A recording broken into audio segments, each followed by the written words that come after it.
Yeah, yeah. Is you with me? Is you with me? Yeah, yeah. All through uptown like I'm dead. Never turned down. To the Kentucky 43. Woodson from the gun, play fake, step it up. He's throwing deep down the near sideline. He's got Johnson. 20, 10, 5, touchdown, Kentucky! Wow! 13 is a lucky number. Stevie was on the sideline. Somehow he got behind the corner and just ran right down the sideline. Woodson found him, and he broke a tackle at the 5 and walked into the end zone. Hey, this is Andre Lewis, lifestyle designer and compass agent, always helping buyers, sellers, and investors design the life they seek through real estate, and you're watching my show. So what do you do? And today, we have a special guest, 10-year vet and NFL retiree, Stevie Johnson.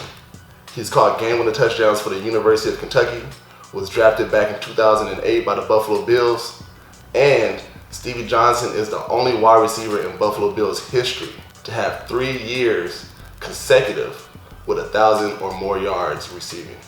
After spending time with the San Francisco 49ers and retiring with the San Diego Chargers, he now spends his time on his podcast, Why So Serious, sponsoring his Handle Biz Have Fun flag football team, helping other athletes, up-and-coming athletes, do their best to be the next great thing, being a father figure to his kids, and loving his high school sweetheart, who is his wife.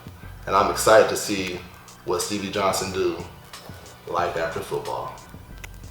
Stevie Johnson, thanks for joining us. Excited for you to be here. How you feeling? Yeah, I'm feeling good. It's good to be on, man. Feeling good, feeling good? Yeah, off top. Look, Steve, I got one question. You're the first NFL retired wide receiver to join our show. So it's not every day we get an NFL retiree. So I need to know, are you a Marvel guy or a DC guy? Oh man, yeah, I'm a Marvel guy. You're a Marvel guy? Yeah, I started off as a Marvel guy. Yeah. Okay. Yeah, so okay. I'm gonna stay loyal to the soil. I was one of them Wolverines. I was heavy on Wolverine. Oh, there you go. You know what I'm saying? Just the way he can get hit or go through something and then he heal back up. You feel me? That's like that was your thing. You know what I mean? That was like a mental thing for you. Yeah. You know, and he was one of them dudes. You know what I'm saying? So I always mess with the Marvel Wolverine. But DC though. Yeah, I was gonna say I know DC had they had their powers too. They got the Superman, Batman. You know, for me when I think of Marvel and DC, I'm a Marvel superhero fan. But for some reason, I like the villains on DC. Yeah, no, for sure. The DC, because I mean, it's well thought. I mean, all of it's well thought. Oh yeah. But you know, DC, they took over with. I mean, how could you top Superman, the Batman, the Jokers? You know what I'm saying? All these series and things that's going out. It's hard to cap them, but yeah, Marvel. I mean, Marvel was there in the beginning with me. I would say. I'm a ride with that. Who's your favorite Marvel character? I should say. Marvel, yeah, it was Wolverine. Wolverine, oh that's right, yeah, okay, that's right. You know, I always forget that X-Men was Marvel. You know, so I feel like some people actually forget about that because they don't see those guys in the Avengers and things like that. Exactly. I'm an Avenger. That's more my generation is the Avengers and Iron Man and Spider-Man and those guys. Right, which is cool though. They dope. They all good and the movies are tight. Oh yeah. October 13th, 2007. It's the number 1 LSU versus number 17 Kentucky. It's the third overtime in the game. They call number 13 Stevie Johnson's number. You catch the game-winning touchdown to put Kentucky up 43-37. Game over. You put up your fly guy hands, you look in the crowd, and you see fans rushing you. Man. What happens after that? After that, so we embraced the fans, you know, and then shoot, I went back to the crib. I went back to the crib with Brittany, and she made us some food, and we was just chilling with the family. We was just chilling. We didn't do much going out. It was a good feeling for everybody, you know. I bet it was. Yeah, with me, it was. In my part, it was payback. It was payback. Okay, they had got y'all that last year. Yeah, the year before they smashed us. They smashed us 49-0, and the same play that they called to end the game, the game winner, we called that same play in LSU, and then it was rushed, and then the pass was thrown out of bounds, and the cornerback was talking so much trash. You know what I'm saying? And I didn't say nothing to him. No, I couldn't. I can't fight back with him when we can beat 49. Right. But it was ironic that the same end zone, like the right side, same yardage, all that. He was talking crazy, and it came back the year later, and that ended up happening. So that was one thing that I was feeling good about with that play. And you said that you embraced the fans. Now I watched that game. You couldn't have embraced the fans that peacefully, like you just said, because the field goal post was getting brought down. There was hundreds and thousands of fans on the field. Yeah, they swarmed the place. It was There sweet. wasn't officers helping you guys. Like, you guys got to back up from the players. Still, especially you. I know the police people, they was on there celebrating with us. Hey, getting pictures. Like it was cool. Like that's what I'm saying. Like it was big for Kentucky. It was big for Lexington. I don't want to say Kentucky because Louisville was there. They was doing pretty good that year.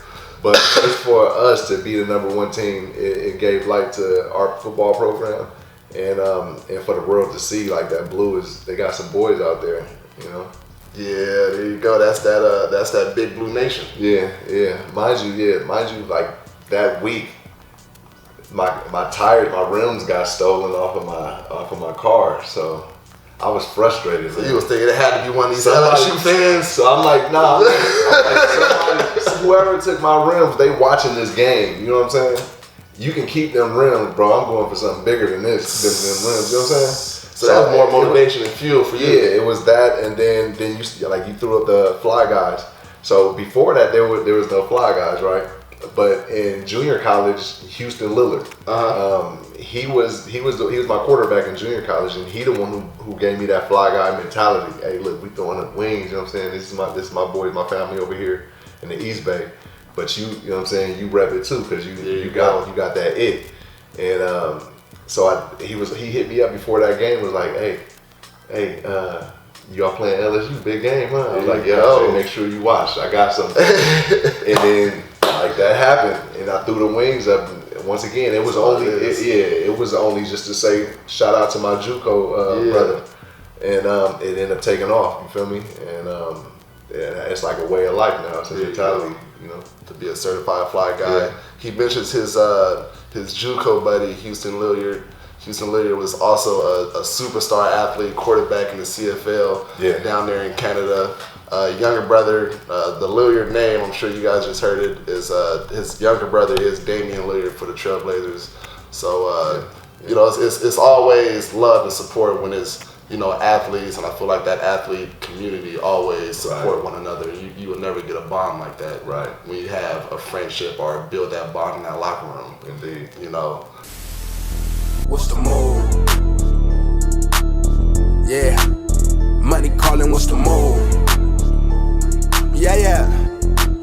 What's up, you ready? What's the move? I mentioned the BBN, the Big Blue Nation.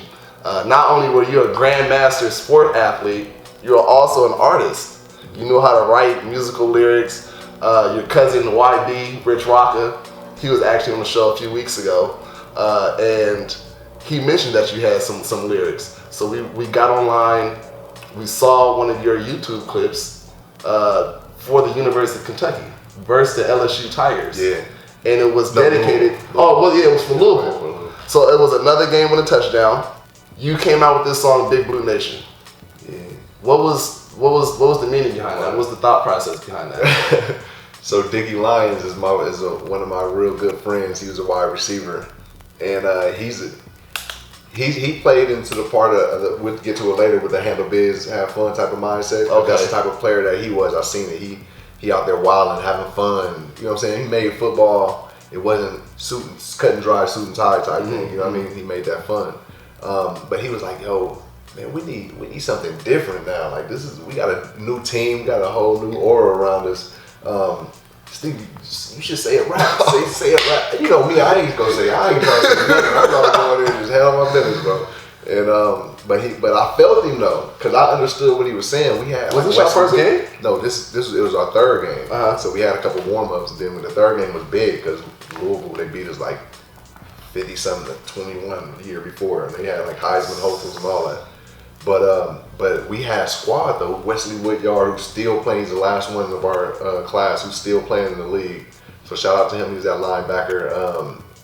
Then we had Kennan Burton, Jacob Tamme played in. Andre. It was a group of guys that was good. Kentucky squad was stacked. Man, we had so many people.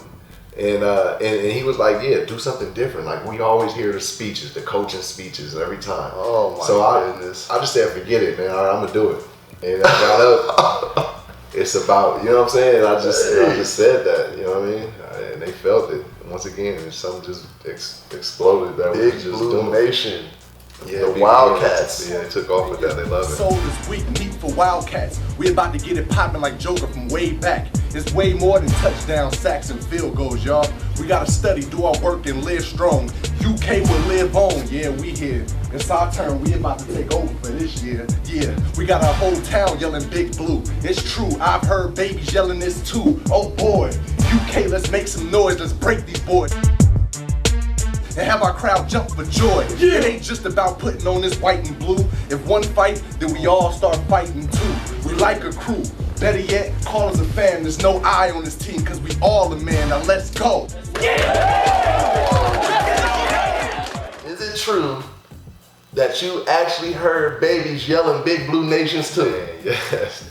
Not during the game though. Like during the you know, we have the fan events before. Okay. You a little walk through. They got the Okay. babies there. They got the catwalk going, which is pretty big, which is huge out there. But yeah, that's man, awesome. it's all love. That's their NFL. That's their NFL team, Wildcats. They Wildcats. Go UK Wildcats. Yeah. And we was working for something. We knew we had talent, and then we knew. I mean, we knew, but we had people that were vocal, like myself, like Keenan, like Marcus McClinton, and Wesley, and Jacob, who was saying, look, we got opportunity to play after football, you know, I mean, after college, you know, so people was taking it serious, and I was just telling, my point was, we got to get to a bowl game. Let's get to a bowl game. Team ain't been to a bowl game in years. Wow. So I said, well, we get to a bowl game, everybody got to watch us, you know what I'm saying? Because there's only a handful of people watching. And, you know, we got there and we showed out. We won the first 2 in a row. And like now they've been to a bowl game ever since. And it's been, what, 11, 12 years now? And we kind of Wow. So, yeah, it's sort of like that 2007 team sort of put the SEC UK Wildcats over the top. Yeah. Well, that's awesome. So, you know, you're the man that always makes a statement. You love entertaining. You were just talking about DC and Marvel. What I want to know is, what is the story behind the famous catch, the touchdown, the lift of the shirt, and the Why So Serious underneath the shirt? What I should have had Why So Serious underneath. That would have been pretty cool. That would have been it up. But he lifted his jersey up, all you see is Why So Serious. What is the motivation behind that? We was going up against 2 of my guys who I watched as a young receiver, which was Terrell Owens and Chad Johnson. Okay. But they was calling themselves Batman and Robin. Yeah. So I mean, they kind of threw me out of with that one. You know, you just got to do it then after that. So I'm in the locker room before, and it was everybody was calm. Yeah, everybody was calm, sitting focused, locked in usually. Then I was just like, I'm watching, I always watch highlights of players. So I was watching Ocho, I was watching T.O., I was watching Steve Smith. And then I was like, all right, I'm about to go do something. I said, Fitz, I'm about to go do something. And then I went to go get a marker and just walked to the bathroom area. I didn't tell him, I didn't tell nobody nothing what I did. And I just came back in. But I came back with the Joker marking, the eye black. Oh yeah, you had the smile, you had the eye. Yeah. I had the one side, and I guess he thought that was it. Though he's like, okay. Then shoot, it almost didn't happen. We was getting beat like 21-0. And then shoot, we started coming back. It's crazy. I asked Fitz. I say, Fitz, you ever made a comeback in the NFL? This is my first season thing. And he like, you know what? No, I came close when I was with someone. This is in the huddle. And he like, you guys are in the huddle on the field, yeah. and you're like, hey, just out of nowhere, yeah. It was like a time TV timeout or something. Like, you ever had a comeback in the NFL? He like, no, I came close when I was with the Rams or whatever.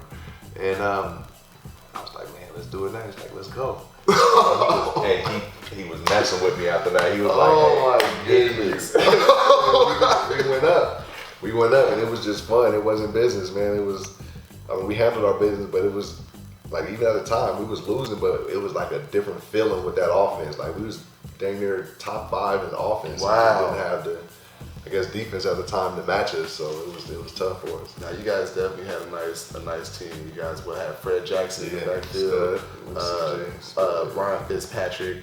There was another receiver. Was it Donald Jones and Lee Evans was out there? Lee Evans first. Oh yeah, Lee Evans came first. He was the older receiver. Yeah, it was crazy though. They let Lee walk when we finally had guys that can. Wow. You know, like I ended up making a name. Yeah, and then me and Lee played probably 2 or 3 games together, maybe 2. Maybe not. I don't even know how many we played. I don't know, but right after he blew it, he had like 150 yards one time. I had like 150 or something. Wow. And then they let him go. Yards. You know what I'm saying? Yeah, because like the thing is, like with this league, it's kind of tricky. You know, they want you to win for sure, but you know, it's still about money. You know what I mean? Certainly. And at that time, players didn't have as much leverage. I don't know as now where you can go anywhere. You have teams, people jumping on your team. Yeah, that makes sense. And you know, I don't know. It just made me question: was we really trying to build something there? If we letting go of players, you know, now that I'm in the position I am now to see how teams making moves and stuff. That makes sense. So it's a heck of a world to be in. That NFL world is good, ups and downs, all that. It's worth it though.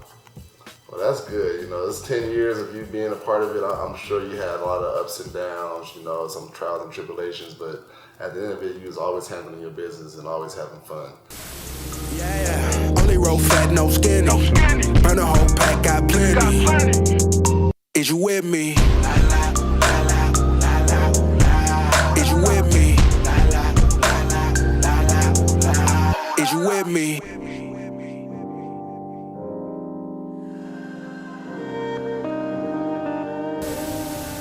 I asked a question about the Watson series. You were talking about the Joker and the Batman and Robin. Do you think you took on the Joker persona after that catch and that shirt lift? I feel like the media started saying little nicks and knacks about that. Yeah, the fans and the media did. I think they took it on, and you know, I like doing the makeup for the Joker because it's like, you know, split person on the field, you got to be a whole nother person, a whole nother animal, yeah. And but at the same time, my whole mindset wasn't necessarily being, you know, kill mode like Joker, the action character. Right. Yeah, that makes sense. It's really okay. Yeah, we are gladiators and warriors, but at the same time, why so serious? We out here having fun. You feel me? They finding me thousands of dollars every week for winning. You know what I mean? For scoring or beating my opponent. You know. So that was the main thing. What the Why So Serious was for. Gotcha. You mentioned it a little bit earlier ago when you said that you adopted this from your good friend Dicky Lyons, who you played football with back at the University of Kentucky. Handle biz, have fun. What exactly does that mean? I mean, it sounds like it would be self-explanatory, but I'm sure everyone has a different approach on what the meaning is and what it actually implies. Right. It's like a painting. You can look at a painting and say whatever your thoughts is on it. So, What exactly is handle business, have fun? Yeah, that's a good question. The handle biz, have fun thing is like in that order too. Handle biz, have fun. It wasn't have fun, handle biz. You know, it's sacrifice and it's responsibility. You know what I'm saying? If you can't get through that first stage of handling biz, you don't have fun. You know what I'm saying? Gotcha. So it's like you put that on yourself, ownership on your actions. You know. So that was where it initially came from. You know what I'm saying? Holding myself accountable and sacrificing things to where I'm not just necessarily jumping into the good times without, you know, taking care of my business first. Oh, that makes sense. Okay, that makes total sense. So you're pretty much saying, hey, look, if you can't handle your biz and whatever you're doing, whether it's the 9 to 5, whether it's being on the field, whether it's being a student, whatever the case may be, if you can't handle your biz first, you necessarily don't deserve to have fun. You don't need to have fun, yeah. Because how can you have fun without handling your biz first? It's just not to be rude or anything, but it's only gonna help you out. No, yeah. So when I ultimately thinking about this whole mindset, you gotta handle your business first, and before you have fun. And if you don't, you only gonna set yourself up for destruction. Come here. You got a little guest? Come here. Ladies and gentlemen. We got Mia right here. How was your day at school? Awesome. Awesome. Yeah. We chilling right now on the show. You got anything to say to the world? I'm going to be a good girl. Are you saying a that? good girl. Are you saying that because Christmas is coming up? Well, high five to that. I understand that, girl. I hear you on that. Let's get it. Mia. Okay, Stevie. We're getting down to the last few questions. Tell me about your Why So Serious podcast. What platforms can the fans find it on? What do you guys talk about? What is the Why So Serious podcast? Yeah, the Why So Serious podcast is, I got me, Donald Jones, Mike LaFredo, and Jeremy Montgomery.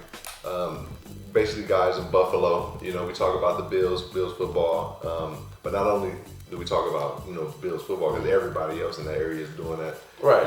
We pretty much tie in situations with happening in life or what we have going on. Gotcha. Events or whatnot, and recording every Tuesday night, 6:00 Eastern. And we're on Facebook, Spotify, Twitter, at Why So Serious Podcast, and we just been climbing and building that through the Buffalo community. Having fun with it. There you go. So fans can just go on all those platforms that you just named, typed in Why So Serious Podcast in that order. Yeah. It'll pop up. Is there an Instagram? Is there a Twitter? Is there an Instagram handler? Yep, same thing. Why So Serious Podcast. Okay. And every Tuesday night, like we take it's live, so you can call in.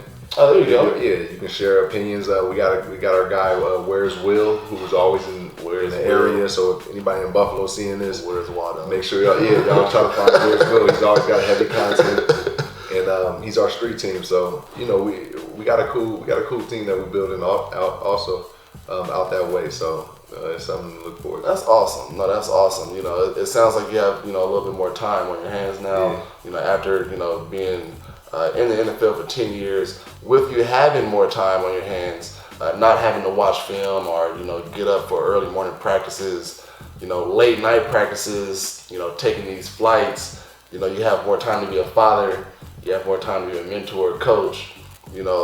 Is this sort of what you expected life after football to be?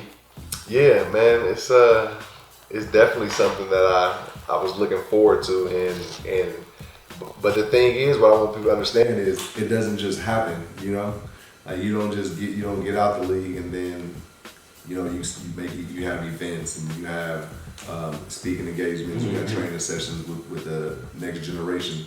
You got to make these things happen. So that's something that I'm proud of. With myself, being transitioning from being in the league. You're an NFL retiree. Here you go. Which it could be, and sometimes we'll use our leverage. I say, most times how I was brought up, we got to get it on our own first before we start asking for handouts. So, I don't really see it as NFL player now. You know what I'm saying? I try to build like with the podcast. I'm building all my stuff up organically with my guys, and then we'll just take off from there as we go. That's awesome. You have 2 beautiful daughters. One of them is here, little Mia, and a son. Everyone in your family, your three children are playing sports, as well as being great students in school. What advice can you give the next generation? What can you tell the next group of athletes or the next group of students, the next group of kids who may not have everything, or that may have everything, what can you tell them that can get them over the next hump? Excellent. Yeah, then this is why I created the HBHF, the Club HBHF, which is handle biz, have fun. Most people organically know what it is to handle, what it means to handle biz, handle your business. You know, so my whole message is to build something that people can benefit from, and handle biz, have fun was it. So when it comes to kids like Mia, she knows to handle her business first. Come read her books or do her homework first. She don't just go and play games and go outside, etc., etc. She's handling her biz first and then having fun. You understand that leads to I ain't gonna say always a better life, but it's a much easier life than trying to go the opposite route. There you go. You know, so and then when it comes to sports, you know, we all want to be the best, whether it's football, basketball, baseball, it don't matter. We want to be the best, and the only way you can be the best is putting in that time off the field, you know, the studying, working out, and that is the handling biz part, you know. That's the sacrifice that you're taking with you is I'm working out instead of going to this party right now, you know what I'm saying? Because on Saturday when I got to play in my game, or Sunday, I'm gonna be ready for it, you know what I'm saying? Right. And then after that, when I'm ready for it, then I'm gonna have as much fun as I want to. That's fun. Then we do it all over again, you know what I'm saying? So handle biz, have fun is something that I think everybody will stick to and will thrive from. You know, if they just remember that. That's a simple thing. Not putting power on myself. Just that's for everybody to gain from. Handle your business, then have fun. There you go. It's been a full week. It's Friday. Mia, you done handled your biz in school from Monday through Friday. It's time to have some fun for the weekend, eat some good food for Thanksgiving. Stevie Johnson, we really appreciate you for joining us on the show. You can look into the camera and just tell the people, the viewers, whatever it is Stevie Johnson want to say, whatever you want to promote, whoever it is you want to promote, the mic and the floor is yours. All right, cool, man. Look, well, shout out to everybody viewing. Shout out to all the viewers. Continue to leave comments and suggestions. You know what I'm saying? We all trying to get better. And shout out to my Why So Serious crew. And shout out to the fam, man. You know, make sure y'all handle biz, have fun. Follow us on all the platforms, which you'll see. We don't gotta really say all of them now, but you know what it is. If y'all are trying to create, let's create. Let's do it. This time is now. The time is now. So what do you do? Thank you again. And thank you, little Miss Lady. Boom. Hey, dabbed out. Whoa. Yeah, that's it. You gotta hit that again, Dre. But, whoa.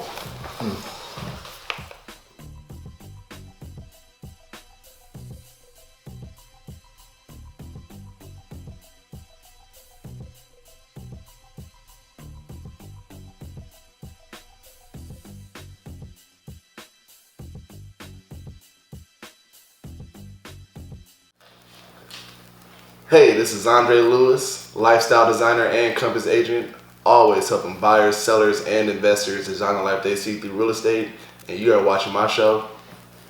So what do you do?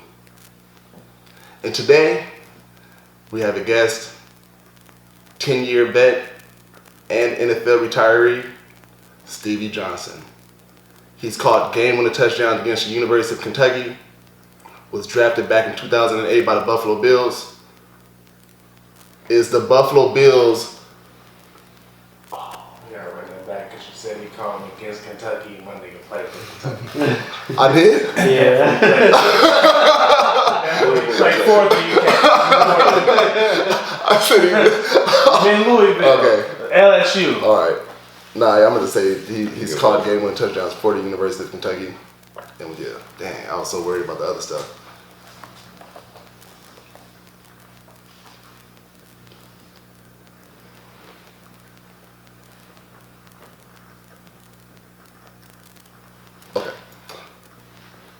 Alright, ready to go?